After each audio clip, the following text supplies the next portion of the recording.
Welcome to Unbound, the podcast with Beth Curry, author, storyteller, and survivor. This is where books meet real life, where Beth reads chapters from her work and breaks free from the traditional audiobook format, diving deeper into the personal experiences, lessons, and liberation behind every page. Nothing is off limits. Let's get unbound. Hi, welcome back to Unbound. This is season 3, The Other Side of Quiet. In today's episode, I am going to be reading a chapter that marks a major turning point in my story. I guess it's a place where hope and fear crashed right the fuck into each other. It's the summer that Nate left, the months that followed, and the moment that Brandon's violence became unmistakable.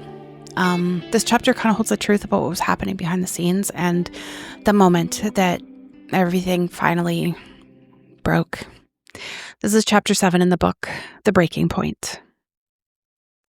The summer of 1992 was supposed to be the beginning of our real life together. Nate had finished his credits the year before and was ready to start university. I dropped out of high school, finally free from the daily anxiety of navigating hallways where Brandon might corner me. For the first time in years, I could breathe. And then Nate told me he was leaving for Ohio. Athletic scholarship, full ride, the kind of opportunity that parents dream about for their kids, the kind that you don't turn down. I smiled and told him how proud I was, how amazing this was for him, how much he deserved this chance. I said all the right things while my heart shattered into a million pieces. I'd finally found someone who made me feel safe, who saw something in me, who loved me without conditions or threats or manipulation. And now he was leaving. The universe, it seemed, had a cruel sense of humor. I spent those last few weeks before he left trying to memorize everything about him. The way he laughed at my terrible jokes, how he never made me feel stupid for not understanding something. He never got annoyed by my incessant question asking. In fact, he loved it. The peace I felt when he was around felt like the world couldn't hurt me as long as he was there. One afternoon in July, we drove down to the lake just to sit and watch the water. Nate had brought sandwiches from the deli, turkey and Havarti, mayo, and lots of pepper, because he'd remembered I loved lots of pepper on my turkey, even though I'd only mentioned it once weeks before. "What are you thinking about?" he asked, and I realized I'd been staring at the water for too long. "How I'm going to remember this," I said, "when you're gone." He reached over and took my hand, threading his fingers through mine. "I'll come back," he said. "For holidays, for summer, this isn't forever."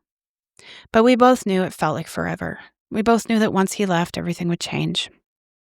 I tried not to think about what would happen when he was gone, how I'd protect myself from Brandon without Nate's presence as a deterrent, how I'd survive going back to being completely alone with my secrets.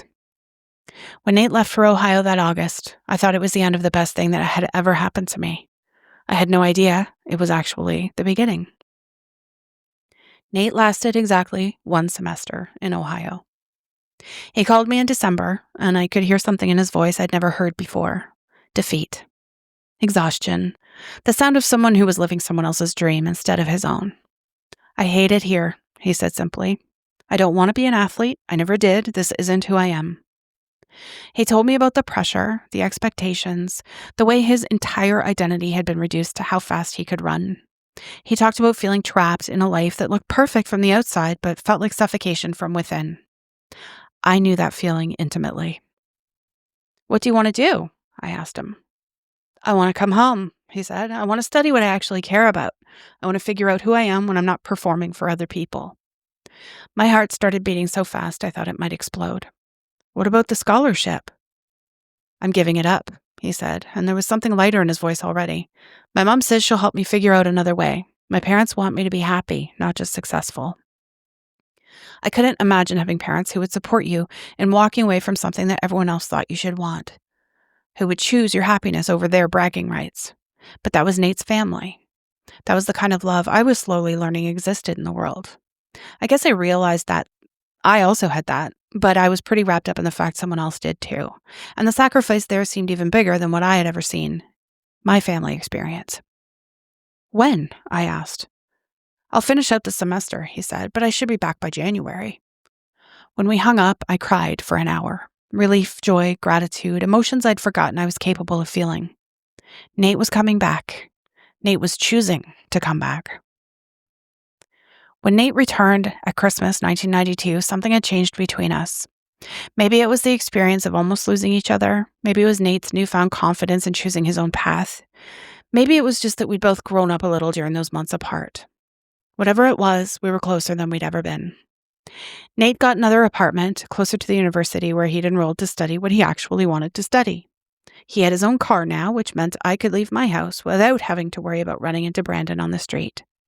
For the first time since I was 13 years old, I truly felt safe. Not just physically safe, though that was definitely part of it. Emotionally safe. Safe to be myself without constantly calculating whether my words or actions might trigger someone's anger. Safe to laugh without looking over my shoulder to see me possibly looking happy. Safe to exist without apologizing for taking up any kind of space. I spent most of my time at Nate's apartment, helping him with his schoolwork, cooking dinner together, watching movies on his tiny TV, normal things, boring things, beautiful things. But even in this happiness, I was still living a lie. When my family asked where I was going, I'd tell them I was hanging out with friends from school, or seeing a movie with Sally, or going over to Kelly's place, always keeping everyone separate. When friends called looking for me, my mom would relay whatever story I'd given her about my plans for the day. I never told anyone I was with Nate, never mentioned his name at home, never let my two worlds collide in any way that might put him in danger. I even feared letting him blend with my other safe friends would somehow hurt him. The irony wasn't lost on me at all. I was finally experiencing real love, real safety, real happiness, and I couldn't tell a soul about it. But protecting Nate had become second nature to me by then. The lies rolled off my tongue automatically, another layer of armor around the one good thing in my life. At least the reality I got to live when I was with him felt safe, even if I had to hide it from everyone else. His family welcomed me like I belonged there. Sunday dinners where no one walked on eggshells, conversations that didn't require me to perform or prove anything, a kind of casual acceptance that I'd never experienced before. Nate's mom would ask about my day like she genuinely cared. His dad would include me in discussions about current events, like my opinions mattered. His brother and his girlfriend treated me like I was already part of the family. I started to understand again what healthy relationships looked like. How people could disagree without screaming, how love could exist without fear, how you could be yourself, your real, imperfect, complicated self, and still be wanted. I had all of this growing up, but something about what I experienced with Brandon seemed to have erased it. Still, it was the happiest I'd ever been in my life, and I was still a very young girl. But even in those moments of peace, I couldn't fully let go.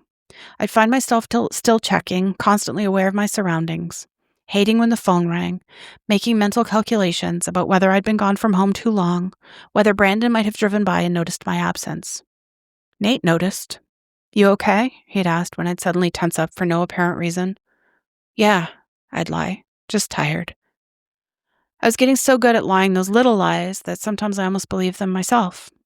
And that, apparently, was unacceptable to Brandon. I should have known that the peace wouldn't last. I'd been seeing less and less of Brandon since I dropped out of school and started spending time at Nate's place. Without the guaranteed access that school provided, Brandon had to work harder to find me. He had already graduated himself, but knew where I would be when I was still in school. And when I was with Nate, I felt protected in a way that made Brandon's threats seem less immediate. But Brandon wasn't giving up. He was planning. It was a Tuesday afternoon in late spring when he caught me leaving a gym I'd started attending with my sister. How awesome that this particular day she didn't go with me. I'd gotten careless, comfortable in my newfound safety, not as vigilant about checking for him as I should have been. He was waiting by my car in the underground parking lot, and the look on his face told me everything I needed to know about how angry he was. "We need to talk," he said, and there was something in his voice that made my blood go cold. "I don't have anything to say to you," I replied, trying to keep my voice steady, trying to project a confidence I absolutely didn't feel. That's when I saw the knife. Not a big one, more of a utility knife, the kind you might use to open boxes. But in Brandon's hand, pointed at me, it looked like a weapon of mass destruction. "You think you can just ignore me?" he said, stepping closer. "You think your boyfriend can protect you from everything?" I backed up against my car, my mind racing through possible escape routes. But we were alone in the parking lot, and Brandon was between me and any help. "I'm not ignoring you," I said, trying to calm him down, trying to find the words that would just make him put the knife away. "I just need some space to figure things out." "Space," he repeated like it was a foreign concept. "You don't get space from me. That's not how this works." What happened next was both lightning fast and agonizingly slow. Brandon lunged at me with the knife, aiming for my face. Time did that thing it does in moments of extreme danger. It stretched and compressed simultaneously. I saw the little blade coming toward my face in slow motion, while simultaneously feeling like I had no time to react. My arm flew up on its own, some survival instinct overriding my frozen terror. The knife bit into my forearm, and the pain was immediate, sharp and hot and shocking. I heard myself scream before I even registered that sound was coming from me. Blood came instantly, so much blood that for a moment I thought he'd severed something vital. My knees went weak. Brandon looked at what he'd done with a mixture of satisfaction and panic, like he'd meant to hurt me but hadn't expected it to be quite so dramatic. "This is what happens when you try to leave me," he said, already backing away. "Remember that next time you think about choosing someone else over me." And then he was gone, leaving me bleeding in a parking lot trying to figure out how to explain what had just happened. I sat in my parents' car for 20 minutes trying to stop the bleeding with napkins from the glove compartment, trying to figure out what to do. I couldn't go home like this. I couldn't walk in bleeding and have to explain immediately what happened. I needed time to think, to plan, to figure out my story. I drove to the drugstore, walking the aisles with my sleeve pulled down, trying to look casual, while blood continued seeping through the fabric. I bought the biggest box of Band-Aids they had, some gauze, antiseptic wipes, anything that might help. In the drugstore bathroom, I cleaned the wound as best I could. It was long, a staggered but significant cut across my forearm, but thankfully it hadn't gone deep enough to hit muscle. Just skin, but enough to leave a mark that would be hard to hide for a while. I used half the box of Band-Aids trying to cover it, layering them to hold the edges together. It wasn't pretty, but it would have to do until I could figure out a better solution. For 2 days, I managed to keep it hidden. Long sleeves, careful positioning, staying out of my mom's direct line of sight whenever possible. But 2 days later, at the grocery store, my luck ran out. "What's wrong with your arm?" Mom asked, and I looked down to see that blood had seeped through the bandages and was showing through my sleeve. The cuts were bad enough that I couldn't just brush them off or hide them under a sleeve anymore. They clearly needed proper attention, real bandages, and a damn good explanation that would satisfy a worried mother. "I got it caught," I said, the story already forming in my mind as I spoke. "Between my bed frame and the shelf next to it. When I tried to pull it out, the metal edge just kept cutting." It was elaborate and specific and just ridiculous enough to seem like the kind of freak accident that happened to clumsy teenagers. My mom looked at me for a long few seconds, and I could see her trying to decide whether to believe me. The jagged cuts were deep in some spots, angry looking from end to end, very clearly made by something sharp. But they also looked like they could have been caused by what I was describing, or so I believed. "How did you get your arm stuck in the first place?" she asked. "I dropped my book back there and I was trying to reach it," I said, adding details to make the story more believable. "I should have just moved the bed, but I thought I could just grab it quick." When we got home, Mom cleaned the cuts, applied antibiotic ointment, bandaged them carefully, but I could see in her eyes that something about my story didn't sit right with her. "Are you sure that's what happened?" she asked quietly. For a moment, I almost told her the truth. I almost broke down and explained about Brandon, about the years of manipulation and threats, about the knife and the fear and the impossible choice between my safety and my family's. But then I remembered Brandon's face when he'd looked at the blood on the knife, the satisfaction in his eyes, the promise that this was just the beginning if I didn't learn to cooperate. "I'm sure," I said, meeting her gaze as steadily as I could. "It was just a stupid accident." She didn't believe me. I could see that she didn't believe me. I felt sick about it. I hated lying, even as easy as it is sometimes. But she also didn't push harder for the truth, and I couldn't decide if that was a relief or a disappointment. What I didn't know then was that my mom went to her room after bandaging my arm and cried. That she'd been noticing things for months, the way I overreacted to sudden noises, the bruises I couldn't quite explain away, the the haunted look in my eyes that no teenager should have. What I didn't know was that she was terrified that asking the question directly might push me further away, might make me retreat deeper into whatever hell I was living in. What I didn't know was that her silence wasn't acceptance. It was its own kind of paralysis, a mother's fear that the truth would be worse than she could handle.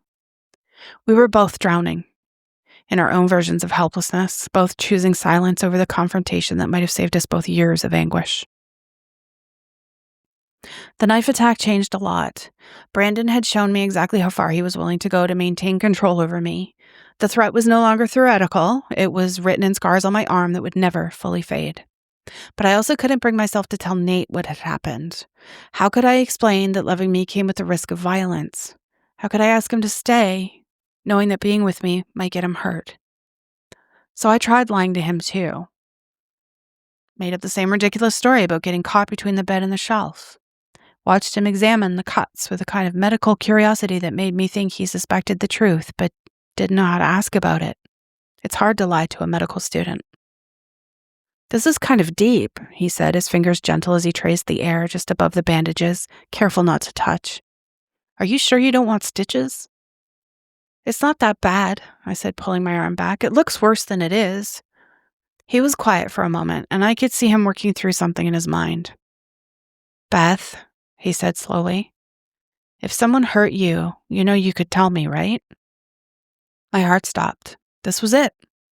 This was the moment I could tell him everything. "No one hurt me," I said, meeting his eyes with every ounce of conviction I could fake. "It was just a stupid accident, I promise." Like my mom, he wanted to believe me. I could see how badly he wanted to believe me. So he did. Or he pretended he did. The lies were eating me alive from the inside. I was living in this strange dual reality where I felt safer than I'd ever been when I was with Nate, but more terrified than ever when I wasn't. Where I could laugh and be myself and feel loved during the day, but lie awake at night wondering when Brandon would decide that one attack wasn't enough. The happiness I'd found with Nate felt stolen now, borrowed time that would eventually come due. But I couldn't give it up. Even knowing the cost, even understanding the risk, I couldn't walk away from the first real love I'd ever experienced. So I kept lying, kept pretending, kept living in the space between safety and terror, hope and despair. I thought I could manage both realities indefinitely. Yeah, I was wrong. The months following the knife attack had an eerie quality to them, like the calm before a storm that everyone could sense but no one wants to acknowledge. Brandon had gone quiet. Too quiet. He wasn't calling anymore, wasn't showing up where I might be, wasn't making his presence known. I should have found this comforting. Instead, it filled me with a dread I couldn't name. On one hand, I figured maybe he had just moved on, but I knew better. Predators don't just give up.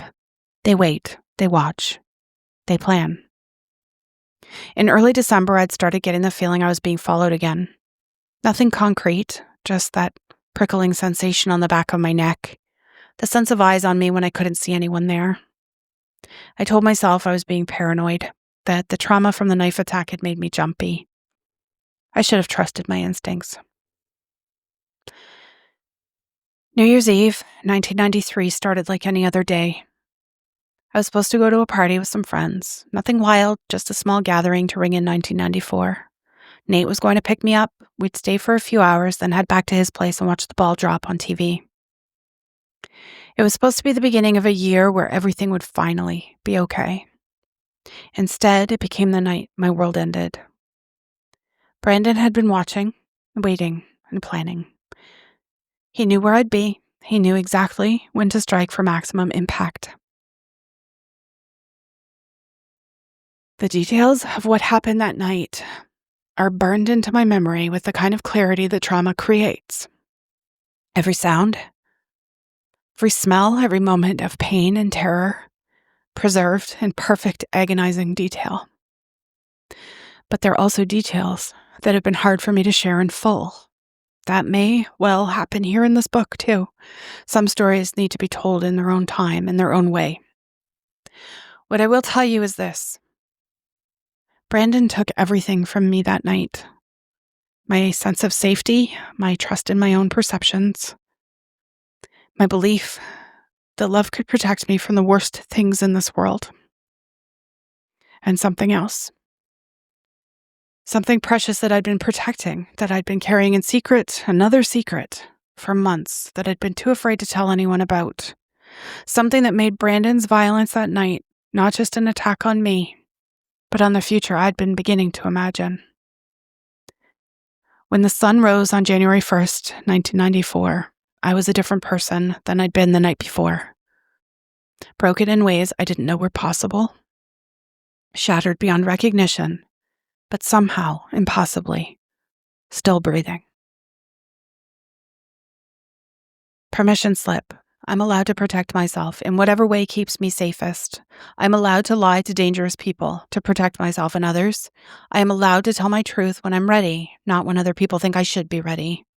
I'm allowed to prioritize my safety over other people's needs to know what's happening. Okay, so this chapter is hard for me every time I revisit it because it represents the moment when two completely different versions of my life were running side by side. The life I was beginning to build with Nate, a life with safety, gentleness, and possibility, and the life I was still trapped in with Brandon. And what stands out to me looking back isn't just the violence, it's the psychology of survival that shaped almost every choice I made. When you grow up around instability or threat, you learn very young to split your world into compartments just to stay alive. I had my real life with Nate where I could breathe and where I could imagine a future. And then I had this version of myself that was still performing for everyone else and still hiding the truth and still trying to manage Brandon's behavior by anticipating his next move. I mentioned earlier in the season, in an earlier chapter, to pay attention to that separate lives thing, because this is it. And unfortunately, I still kind of do separate my life, and I do not like blending my circles at all. I'm still fearful of losing people or things to dangerous people or people I let in and may lose. I don't want to lose the most meaningful things to me if one friendship ends and I let them into, this part of my circle. So I'm still protecting Nate. And I'm protecting what I have with Nate. And, I almost did lose Nate that way again when I allowed my circles to blend about 10 years ago. 15 years ago. And then that friendship ended 10 years ago. It was a very difficult experience for both of us, for both Nate and I. Anyway, trauma makes you believe that you can control dangerous people by managing your own behavior perfectly. That if you're careful enough and quiet enough and compliant enough, you can somehow prevent another attack. But violence isn't something you earn or deserve or can prevent by being good enough. It's something that just violent people just choose to do. You can't love someone into not hurting you, and you can't be perfect enough to make an abuser stop abusing. People often ask why victims don't tell someone, or why we lie, or why we stay quiet. But the truth is, you don't lie because you want to. You lie because you're trying to keep the people you love safe. You lie because telling the truth feels like handing someone a grenade with the pin pulled halfway, right? And you lie because you believe, deeply and desperately, that if you just make the perfect choices, the danger won't escalate. Of course, trauma doesn't work that way. Abusers escalate when they feel their control slipping, right? And the moment I started experiencing real safety with Nate, Brandon lost his schmidt. He sensed it. That's when things got the most dangerous. Abusers escalate when they sense that they're losing control and when they see their victim finding happiness elsewhere or becoming independent or discovering what healthy relationships look like. That's when they become the most dangerous. If you've ever wondered why abuse gets worse when someone tries to leave, this is why. It's not about love, it's about power, and they will do anything and everything to maintain that. The knife attack in the underground parking lot at Exclusively Women's Gym. That was the moment I realized that no amount of compliance or silence was ever going to protect me. But at the same time, I still couldn't bring myself to tell the truth. Not to Nate, not to my family, not even fully to myself, because admitting what was happening meant admitting how little control I actually had. Some traumas are too big to be contained in words and too devastating to be shared in the moment that they happen. And if you're reading this and recognizing yourself, if you've experienced something that broke you so fucking completely that you couldn't even explain it to the people who loved you, just please know that your silence doesn't mean it didn't happen, and your inability to speak about it doesn't make it less real. Some truths are so friggin' heavy that they can only be carried in pieces. They can only be shared one fragment at a time when we're strong enough to survive the telling. And there's something else here too. The part about my mom, it still breaks my heart. In the moment, I believed that she didn't see the truth, but now I know she did. She didn't just know she didn't know what to do with it, and sometimes that's its own kind of heartbreak, where the people who love us are so scared of the truth because they don't know how to help. Sometimes the people who love us know we're lying, but they don't know how to push for the truth without pushing us away entirely. And, I think she was always afraid of that. Sometimes they sense that we're not ready to tell them what's really happening, and they love us by waiting for us to be ready. But sometimes, and this is so heartbreaking, sometimes they're so afraid of what the truth might be that they let themselves be convinced by our lies. It makes me so sad. I'm so sad today that I had to lie and that I hurt her. I hurt my parents. I hurt my family. I hurt my friends with my lies. And I don't know, I can't say but after that. I lied and I hurt people. And I did it because I was trying to survive and I was trying to protect other people and those people. So it was just this awful place. There's no excuse for it though. At least I don't think so. Anyway, if you've ever been in a situation where you had to hide your pain or where you felt responsible for protecting everyone except yourself, you will understand the emotional math I was doing. If you're in that place now, I hope this chapter helps you see that none of your coping mechanisms were failures. They were survival. This was the breaking point for me, but it was also the beginning of who I would eventually become. Thank you for being here. Please make sure to follow me wherever you listen to me so when new episodes come out, you'll be notified. Remember that all episodes of Unbound are free. If you want to support production costs, you can find the information in the show notes. If you join the Facebook group, we sometimes have further conversation there. I will see you in the next episode.